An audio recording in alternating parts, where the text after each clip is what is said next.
દાહોદ જિલ્લાના ઝાલોદ તાલુકાના લીંબડી ખાતે યુરિયા ખાતરની અછતથી ખેડૂતો પરેશાન। લીંબડી પ્રધાનમંત્રી કિસાન સમૃદ્ધિ કેન્દ્ર ખાતે છેલ્લા કેટલાક સમયથી ખાતર માટે લાંબી લાઈનો લાગી રહી છે। જિલ્લામાં પૂરતા વરસાદના કારણે માત્ર એક જ ડેમ ભરાવા પામ્યો છે અને બાકીના 7 ડેમો જ અત્યાર સુધી ખાલી પડ્યા છે। ત્યારે હાલ ચોમાસામાં ખરીફ પાકના મોંઘા ભાવનું બિયારણ એવા મકાઈ સહિતના ખરીફ પાકોનું ખેડૂતો દ્વારા વાવણી કરી આ બાદ હવે ખાતર મૂકવાની વારી આવે છે। ત્યારે સમયસર ખાતર ન મૂકવામાં આવે તો પાક નિષ્ફળ જવાની શક્યતા પણ રહેલી છે।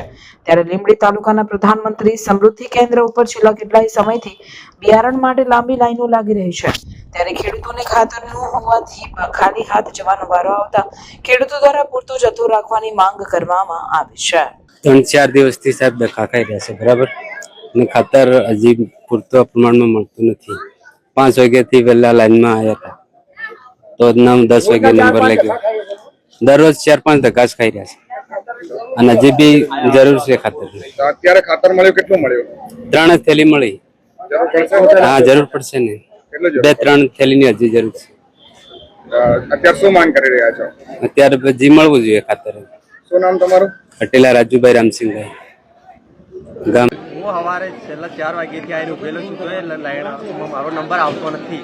છેલ્લા 10 દિવસથી હું અહીંયા રાઉન્ડ મારું છું કે ખાતર ક્યારે આવશે તો એ લોકો કહે છે આજે આવશે, કાલે આવશે, મહિનો બદલાશે ત્યારે આવશે। આજે ગાડી આવી છે, લગભગ 400 થી 500 થેલી આવી હશે, પણ એમાં 700 થી 1000 માણસો લેવાવાળા છે। મારે 10 થેલી જોઈએ છે, ક્યારે મને મળી રહેશે હું વિચારું છું। તો છેલ્લા કેટલા દાડાથી ધક્કા ખાવા પડી રહ્યા? 10 દિવસથી ધક્કા ખાઉં છું। અને કેટલા વાગે આવો છો?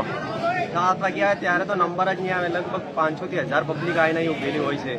તો જો ખાતર ના મળે તો અત્યારે ખેતરની પરિસ્થિતિ શું થશે? એ બધું પાણીમાં બળી જાય એવું થઈ રહ્યું છે। એટલે અમે માંગ કરીએ છીએ કે 3 થી 4 ગાડી ખાતર આવે તો અમારે પોષણ થાય એવું છે, બાકી તો પાણીમાં જાય એવું થઈ રહ્યું છે। તમારું નામ? મારું નામ અઠીરા કિરણભાઈ બધુભાઈ। બોલો।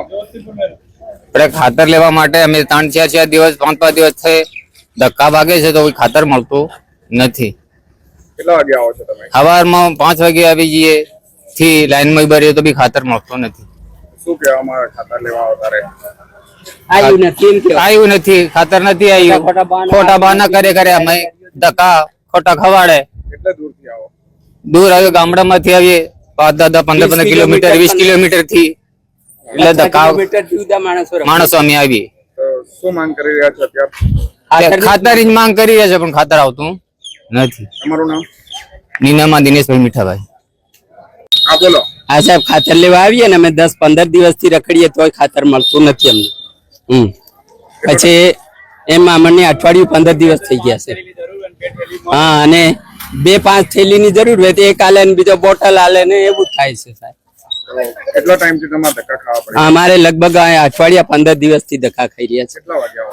અમે વહેલા આવી જઈએ સાહેબ, 4 વાગ્યાના અહીં આવીને બેહી રહીએ છીએ। કેટલે દૂરથી આવો છો? હા, ઘણી દૂરથી આવીએ સાહેબ, 20 કિલોમીટર 25 કિલોમીટર। તો ખાતર લેવા આવતા શું કહે છે? આવશે એવો જવાબ મળે। તમારે કેટલા થેલીની જરૂર છે?